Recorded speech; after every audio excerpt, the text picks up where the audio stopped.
Hello friends, नमस्कार. The tasty डिशमध्ये तुमच्या सगळ्यांचं खूप मनापासून स्वागत. आज आपण राहिलेल्या पोळ्यांपासून नाश्त्यासाठी एक खूप टेस्टी रेसिपी तयार करणार आहोत. यासाठी इथे मी 2 राहिलेल्या पोळ्या घेतलेल्या आहेत. सकाळच्या पोळ्या संध्याकाळी पण घेऊ शकता तुम्ही, किंवा संध्याकाळच्या राहिलेल्या पोळ्या सकाळी पण घेऊ शकता. याप्रमाणे दोन्ही पोळ्यांचे आपल्याला या बाउलमध्ये असे तुकडे करून घ्यायचे आहेत. खूप झटपट तयार होते ही रेसिपी आणि खूप टेस्टी लागते. आता यामध्ये आपल्याला पाणी टाकायचं आहे. हे पोळ्यांचे तुकडे भिजतील इतकं पाणी यात टाकून यावर झाकण ठेवलेलं आहे. 10 मिनिटे आपण हे भिजू देऊ मिश्रण. 10 मिनिटांनंतर यावरचं झाकण काढलेलं आहे. याप्रमाणे ह्या पोळ्या अशा भिजलेल्या आहेत. आता एका मिक्सरच्या भांड्यात आपण हे पोळ्यांचे भिजलेले तुकडे काढून घेऊ. यामध्ये जे पाणी आहे ते पण आपल्याला या मिक्सरच्या भांड्यातच काढून घ्यायचं आहे. छोट्या भांड्यात करायचं असेल तर 2 बॅचमध्ये पण तुम्ही हे मिश्रण असं मिक्सरमध्ये टाकून बारीक करून घेऊ शकता. आता यामध्ये आपल्याला रवा घालायचा आहे.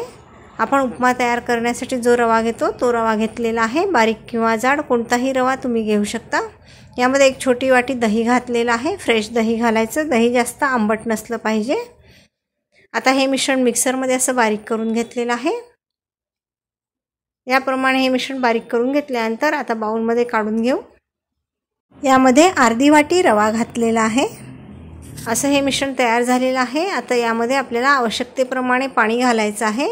याचं बॅटर आपल्याला डोशाप्रमाणे तयार करायचं आहे. आता यात थोडं पाणी घातलेलं आहे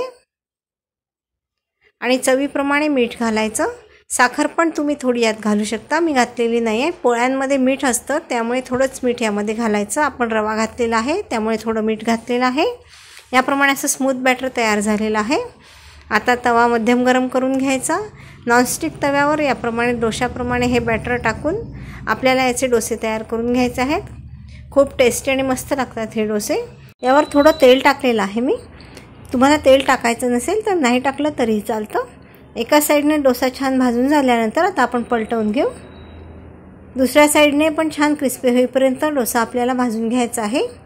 सहसा डोसा एकाच साईडने भाजून घेतात, पण हे डोसे पोळीचे आहेत तर दोन्ही साईडने आपण भाजून घेऊ, म्हणजे छान क्रिस्पी होतात. डोसा असा भाजून घेतल्यानंतर आता आपण काढून घेऊ.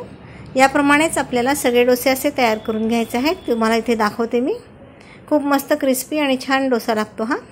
पोळ्या जास्तीच्या राहिलेल्या असतील तर आपण नेहमी फोडणीची पोळी करतो, पण नेहमी फोडणीची पोळी पण खायचा आपल्याला कंटाळा येतो. तर याप्रमाणे आपण असे डोसे तयार करून घेऊ शकतो. खूप झटपट तयार होतात हे डोसे. तुम्ही यामध्ये सोडा पण घालू शकता. मी घातलेला नाही आहे. सोडा न घालता आणि हे पीठ न भिजवता पण हे डोसे छान तयार होतात. याप्रमाणे सगळे डोसे तयार करून घेतल्यानंतर हिरव्या चटणीबरोबर हे डोसे मी सर्व करणार आहे. टोमॅटोच्या सॉसबरोबर पण तुम्ही सर्व करून घेऊ शकता, किंवा एखादी भाजी कोणतीही आपली तयार असेल कोरडी भाजी त्याच्याबरोबर पण हे डोसे खूप मस्त लागतात. तुम्ही याप्रमाणे असे डोसे नक्की तयार करून पहा आणि ही रेसिपी तुम्हाला कशी वाटली मला कमेंट करून नक्की सांगा. व्हिडिओ आवडला तर लाईक करा, शेअर करा आणि प्लीज चॅनलला सबस्क्राईब करायला विसरू नका. समोर असलेल्या बेल आयकॉनवर क्लिक करा, म्हणजे पुढे येणाऱ्या सगळ्या व्हिडिओची नोटिफिकेशन्स सगळ्यात आधी तुम्हाला मिळतील.